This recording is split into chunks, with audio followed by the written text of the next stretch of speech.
Eu já estava há mais de 10 anos na força policial quando fui chamado para atender a um caso incomum numa área rural que raramente precisava da nossa presença.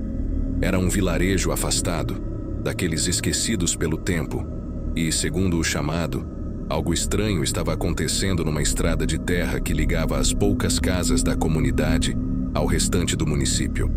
O relato inicial era vago. Pessoas haviam desaparecido enquanto dirigiam por ali à noite. Era o tipo de coisa que, à primeira vista, parecia mais superstição do que qualquer outra coisa. Mas, por protocolo, tínhamos que investigar. Eu e meu parceiro Leal fomos designados para o caso. O trajeto até o vilarejo já era um desafio por si só. Estradas de terra, sem sinal de celular, e o clima úmido daquela noite fazia com que uma neblina densa tomasse conta do lugar. Chegamos ao vilarejo por volta das 22 horas, e logo de cara percebemos que os moradores não estavam animados com nossa presença. Era como se o silêncio e a desconfiança fossem parte da atmosfera do lugar. As poucas pessoas que encontramos mal nos olhavam nos olhos, como se soubessem de algo que preferiam não falar. O chefe do vilarejo, um homem magro e carrancudo chamado Xavier, nos explicou o que estava acontecendo. Nos últimos 2 meses, 3 pessoas haviam desaparecido enquanto dirigiam por aquela estrada velha à noite. Não havia sinais de acidentes, os carros eram encontrados intactos, mas os motoristas simplesmente não estavam lá. Em 2 ocasiões, os carros tinham a chave ainda na ignição e o motor ligado. Nenhum vestígio de luta, nada fora do lugar, só o vazio. Eu e Leal não éramos do tipo que se deixava abalar por histórias estranhas. Já havíamos visto muita coisa nessa vida, e, normalmente, havia uma explicação lógica para tudo. Decidimos fazer uma ronda pela estrada, analisar o local com calma e verificar se algo chamava a atenção. Leal ficou no volante, e eu, com o mapa do vilarejo em mãos, indicava o caminho. A estrada velha era praticamente uma trilha, com árvores altas e densas de ambos os lados, e a neblina parecia se concentrar ainda mais ali. A sensação era de isolamento total, como se o mundo fora daquela estrada não existisse. Os faróis da viatura mal conseguiam iluminar a frente, e o silêncio era absoluto, exceto pelo som do motor. Após meia hora de patrulha, paramos a viatura no ponto onde, segundo os relatos, os carros foram encontrados. Saímos para dar uma olhada ao redor, e foi quando percebi que o ar ali era diferente. Não sei se era a temperatura, o vento, ou apenas a pressão do lugar, mas havia algo desconfortável. Comecei a caminhar pela estrada tentando encontrar qualquer pista, enquanto Leal investigava a vegetação próxima. "Não há nada aqui", disse Leal, voltando para perto da viatura. "Nenhuma pista, nenhuma marca de pneu estranha, nada que sugira luta." Eu concordei, mas havia algo que me incomodava profundamente. Aquela neblina densa e a maneira como o silêncio parecia quase vivo criavam uma sensação de que estávamos sendo observados. Decidimos voltar ao vilarejo, mas quando Leal tentou ligar a viatura, o motor não deu sinal de vida. "Bateria arriada?" perguntei e ele assentiu, com o rosto franzido. A viatura estava em perfeitas condições antes de sairmos, e aquilo era o tipo de problema que não acontecia do nada. Leal tentou mais algumas vezes, mas o carro não ligava. Decidimos caminhar de volta, já que o vilarejo não estava tão distante. Enquanto caminhávamos pela estrada, a sensação de ser observado só aumentava. Cada passo parecia ecoar nas árvores, e a neblina, que antes estava apenas densa, agora parecia ter vida própria, envolvente. Estávamos a cerca de 1 quilômetro da viatura quando ouvi um som fraco. Leal também parou, ouvindo. Eram passos, mas não os nossos. Alguém estava atrás de nós a poucos metros de distância. Olhei para trás, mas tudo o que vi foi a névoa densa, movendo-se como uma cortina entre as árvores. Sacamos as lanternas, iluminando a estrada, mas não havia nada. "Você ouviu isso?" perguntei a Leal, tentando manter a calma. Ele assentiu tenso e continuamos a caminhar, agora mais rápidos. Os passos atrás de nós voltaram, mas dessa vez eram mais apressados, como se alguém estivesse nos seguindo de perto. Virei-me novamente e nada. Apenas a estrada vazia e o som abafado da neblina sendo rompida pelo vento fraco. Decidimos apressar o passo, quase correndo agora, quando, de repente, Leal parou de falar. Olhei para o lado e ele não estava mais ao meu lado. "Leal!" gritei, virando-me para trás. Ele estava a poucos metros de mim, paralisado, olhando fixamente para algo à frente. Me aproximei e, quando olhei na mesma direção, senti um frio na espinha. No meio da estrada, bem no lugar onde nossa viatura estava antes de deixá-la, havia uma figura de pé. Era difícil distinguir detalhes por causa da névoa, mas era definitivamente uma pessoa. Fiquei paralisado por um instante, mas depois gritei para a pessoa: "Polícia! Quem está aí?" Nenhuma resposta. A figura continuava imóvel, como uma sombra sólida no meio da névoa. Leal tentou dar um passo à frente, mas algo no ar pareceu segurá-lo, como se a presença daquela figura fosse opressiva, esmagadora. Eu me aproximei mais com a mão sobre o coldre, mas a figura se desfez. Simplesmente desapareceu na névoa como se nunca tivesse estado ali. O coração disparou no peito, e naquela hora eu soube que algo naquela estrada não fazia sentido. Algo que não podia ser explicado com lógica. Leal, branco como papel, olhou para mim sem palavras. Voltamos ao vilarejo o mais rápido que pudemos. No dia seguinte, trouxemos uma equipe de reforço. Mas, como esperávamos, não havia sinal de nada. A estrada continuava vazia, sem pistas de qualquer desaparecimento ou da figura que vimos na névoa. O caso foi arquivado como insolúvel. As pessoas continuavam a desaparecer naquela estrada, e nós, policiais, éramos impotentes diante disso. Eu nunca consegui tirar aquela noite da cabeça. Havia algo naquela estrada, algo que os moradores conheciam, mas não ousavam falar. Um segredo enterrado nas sombras e no silêncio das árvores. E eu sabia, no fundo, que nunca teríamos todas as respostas.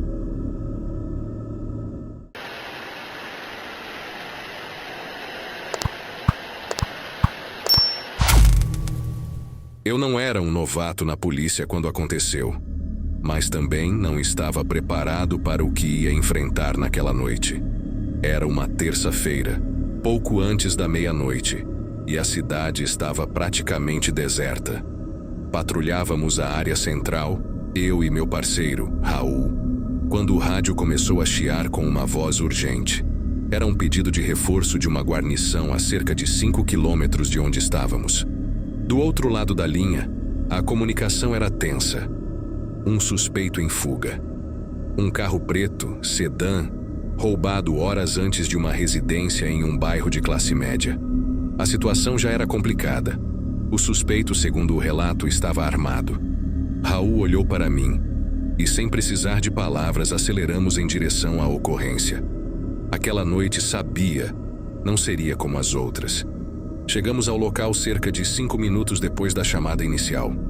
A viatura que havia pedido apoio estava posicionada em uma rua lateral, cercada por becos estreitos e prédios antigos. Os policiais explicaram que o suspeito havia abandonado o carro e se embrenhado pelo labirinto de ruas estreitas que compunham o bairro. Peguei minha lanterna e seguimos a pé, com o coração acelerado. As ruas ali eram apertadas, mal iluminadas e desertas. O silêncio da cidade contrastava com o zumbido da adrenalina nos nossos corpos.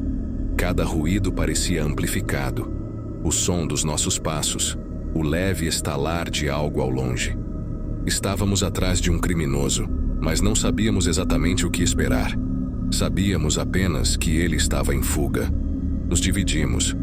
Raul foi por um beco à direita e eu segui pela esquerda, mantendo sempre a mão na cintura, próximo ao coldre. Sabia que qualquer movimento errado poderia custar caro. Eu seguia pelas ruas, iluminando as fachadas e as portas das casas. Olhei para cima, observando as janelas fechadas, imaginando se alguém nos assistia de algum ponto escondido. Depois de alguns minutos sem sinal do sujeito, decidi voltar para a viatura e reorganizar o plano de busca. No caminho de volta, ouvi um leve som de vidro estilhaçando. Parecia vir de uma oficina mecânica logo à frente. Me aproximei com cautela, tentando ser o mais silencioso possível. A porta de ferro estava entreaberta, com a corrente que deveria mantê-la fechada balançando levemente. Parei por um instante, com os sentidos atentos. Naquele momento, o tempo parecia se esticar. Sentia o suor escorrendo pela testa e a respiração ficando mais lenta e controlada. Entrei no prédio com a lanterna à frente, varrendo o ambiente com o feixe de luz. Ferramentas estavam espalhadas pelo chão e havia marcas de passos na poeira recentes. A oficina estava bagunçada, com sinais de uma fuga apressada. Ouvi um barulho vindo do andar de cima. Lentamente comecei a subir as escadas que rangiam a cada passo. Ao alcançar o topo, avistei uma porta de madeira meio aberta. Respirei fundo e, cuidadosamente, empurrei a porta. Dentro, o ambiente era escuro, mas algo chamou minha atenção. O brilho fraco de uma tela de celular no chão, no canto do quarto. Ao lado, o suspeito. Ele estava encurralado, sem saída.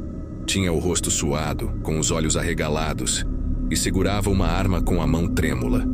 Levantei as mãos, mantendo a postura calma, e tentei falar com ele. "Não precisa acabar assim", eu disse.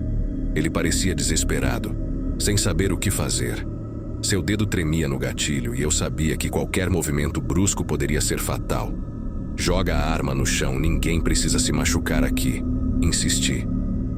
Raul logo apareceu atrás de mim, sua arma apontada para o homem, o que só aumentou a tensão. A respiração pesada do sujeito era o único som que quebrava o silêncio. Foram segundos que pareceram horas.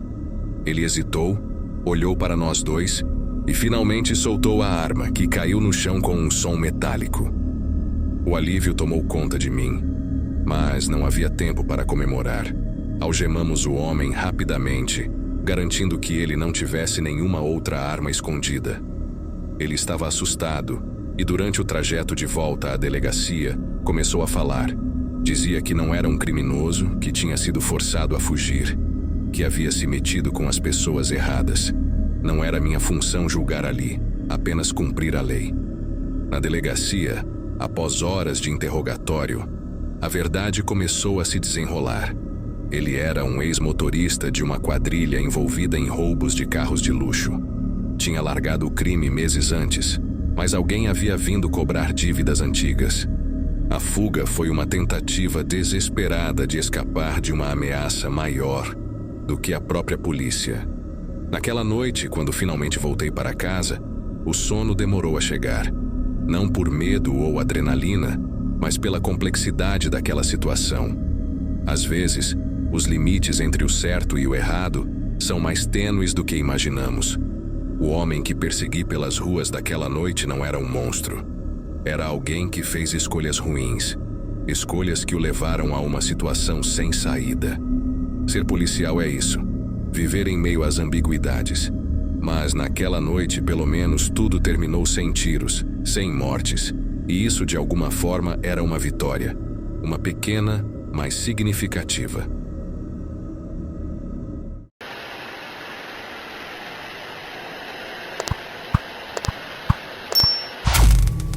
Era um domingo de madrugada. O tipo de noite em que você espera que nada aconteça.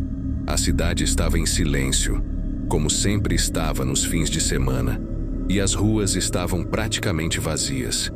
Estávamos de plantão, eu e meu parceiro, Martins, prontos para qualquer eventualidade, mas secretamente torcendo para que a noite fosse tranquila.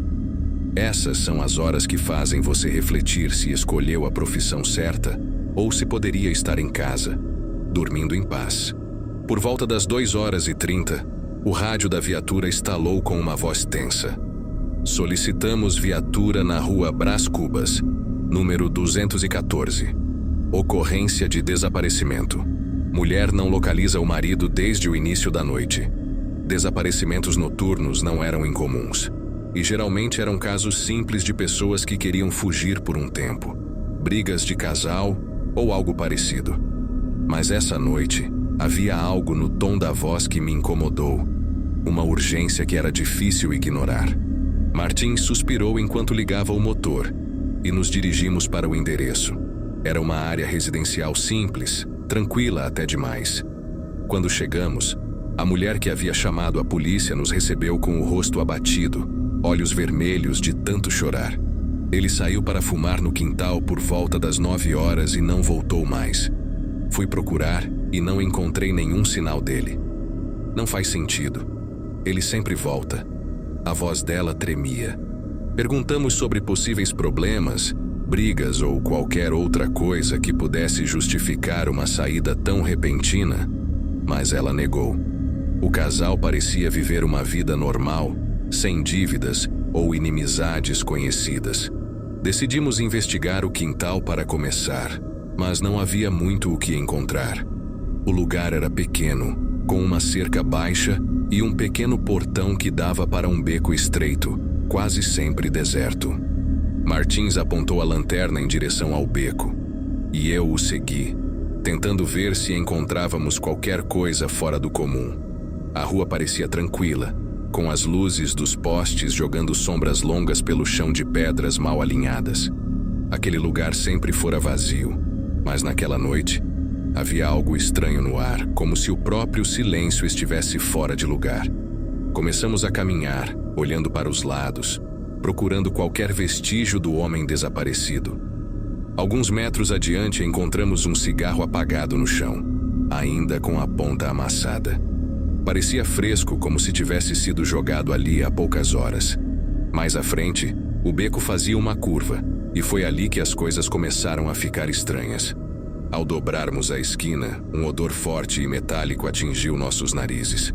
Era um cheiro que qualquer policial conhece bem. Sangue. A poucos metros de nós, na parte mais escura do beco, encontramos uma poça de sangue. Não era grande, mas o suficiente para fazer o alarme disparar em nossas cabeças. Não havia corpo, apenas o sangue fresco, espalhado irregularmente pelo chão, como se alguém tivesse sido ferido e arrastado dali. Olhei para Martins e ele apenas assentiu, entendendo o que aquilo significava. Algo tinha acontecido ali, algo ruim. Ligamos para a central e pedimos reforço. Não podíamos deixar aquela cena passar despercebida. Enquanto esperávamos, decidimos continuar a busca, seguindo as manchas de sangue que agora pareciam mais espaçadas, levando-nos a outro beco, ainda mais estreito e sombrio. Cada passo que dávamos aumentava a tensão. Era como se o silêncio ao nosso redor estivesse nos comprimindo, deixando a situação mais opressiva. Após cerca de 10 minutos, chegamos a um armazém abandonado. Um prédio velho, cheio de janelas quebradas e grafites desbotados. O lugar parecia morto, mas a porta da frente estava entreaberta, como se tivesse sido usada recentemente. Tentamos entrar em silêncio, mas o rangido das dobradiças ecoou pelo prédio vazio. Dentro, o ambiente era vasto e escuro, cheio de sombras e colunas de concreto que pareciam esconder mais do que revelavam. Caminhamos cuidadosamente pelo lugar, vasculhando cada canto com as lanternas. Não encontrávamos nada além de lixo e entulho. Mas então, no fundo do armazém, vimos algo que gelou meu sangue. Havia uma cadeira, sozinha no meio do salão, e sobre ela, um telefone celular. O aparelho estava ligado, a tela brilhando fracamente com uma mensagem. Martins se aproximou lentamente, pegou o celular e leu a mensagem em voz alta. "Você nunca vai encontrá-lo." Meus pelos se arrepiaram. Quem estava jogando esse jogo? O que estava acontecendo aqui? Olhei ao redor, tentando entender a situação. Não havia sinal de luta, nenhuma evidência de que alguém tivesse sido mantido ali. Mas então, como um choque, um estalo veio da minha mente. Estávamos sendo observados. Alguma coisa estava acontecendo e nós éramos os próximos a cair na armadilha. Martins ficou de costas para mim, olhando o celular, e foi quando eu ouvi o som. Passos rápidos, ecoando pelo chão do armazém. Virei-me instantaneamente, mas não vi nada. "Martins, temos que sair daqui." Agora. Ele me olhou confuso, mas entendeu o que eu queria dizer. Não havia mais o que fazer ali. Algo maior estava em jogo, algo que não podíamos enfrentar sozinhos. Voltamos rapidamente para a viatura. Avisamos a central sobre o que encontramos e esperamos os reforços chegarem. Mas, mesmo depois de vasculharmos a área com mais homens, não havia sinal do homem desaparecido, nem do responsável pelo sangue e pela mensagem. O armazém estava vazio, como se ninguém tivesse estado lá. O celular que encontramos, rastreado pelos peritos, era descartável. Não havia como rastrear sua origem. O caso foi arquivado como desaparecimento sem solução. Nenhum corpo foi encontrado, e a esposa nunca mais teve notícias do marido. Para todos os efeitos, ele simplesmente desapareceu naquela noite. Mas eu sabia, e Martins também, que havia algo mais. Algo que não conseguimos ver. Algo que operava nas sombras. No final das contas, o que me deixa mais inquieto não é o fato de não termos encontrado o homem. É a sensação de que naquela noite entramos em algo muito maior do que um simples desaparecimento. Alguém estava nos observando, manipulando cada movimento e jogando um jogo que não conseguíamos entender. Até hoje, quando passo pela rua Brás Cubas, aquela sensação de ser observado volta. A noite silenciosa, as ruas desertas e a impressão de que o caso, por mais que esteja encerrado no papel, nunca foi realmente resolvido.